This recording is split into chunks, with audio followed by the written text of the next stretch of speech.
Okay, so Sagittarius. Let's talk about Sagittarius. I will say that through this entire experience, I really struggled coming up with something on the spot while being recorded is kind of stressful, but I enjoy it at the same time. It really pushes my creativity.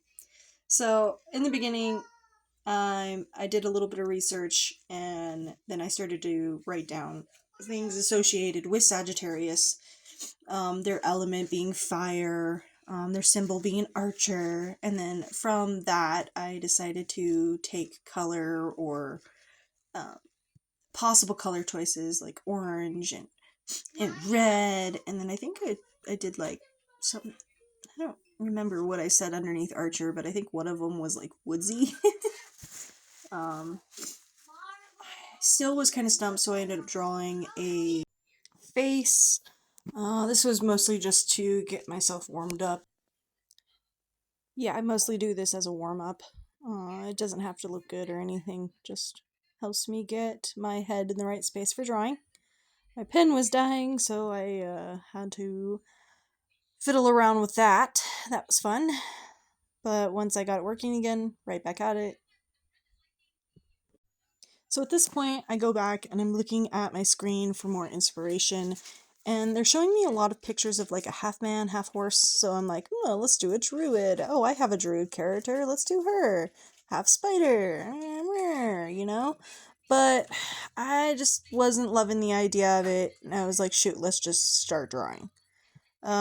So I stared at my blank page for like all of 3 seconds. And then I had an idea strike me. So here I am, doodling down that idea of inspiration.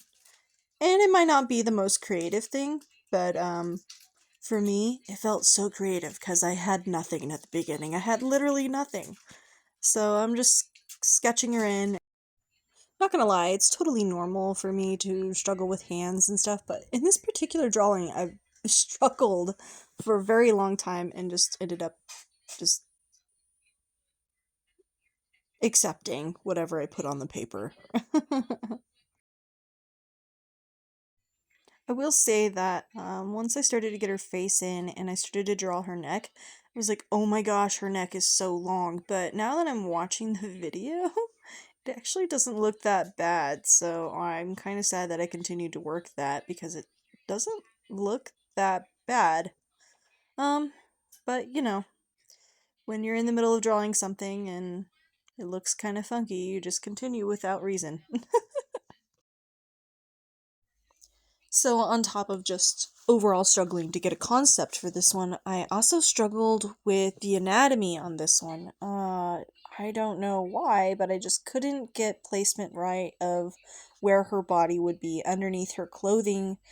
So it made kind of putting clothes on her a little bit more difficult than it should have been. I don't know. I haven't been drawing over the last couple of days, so yeah, you gotta kind of work that you gotta work that to keep it, I guess. Anyway, so I'm starting off with her pants, and I wanted to do like a vest, like a leather vest that was over some very poofy fabric, but eventually I end up going a little bit bigger on the sleeves. I don't know. I just try a whole bunch of different things, so I'll let you guys watch how I go through all that. I eventually do some things with her shoes and her pants that I really like. The shirt is questionable. I think I do end up getting rid of the vest. Um, yeah, and I end up moving that backhand as well to be behind her legs a little bit more because I just couldn't for the life of me get the hands right. So yeah, I gave up. Uh, so here I am getting those sleeves a little poofier. I'm putting in the bow again. I do add some things here and there just to make this sketch not feel so naked. So I'll add some beautiful music here and just let this scene play out. Enjoy.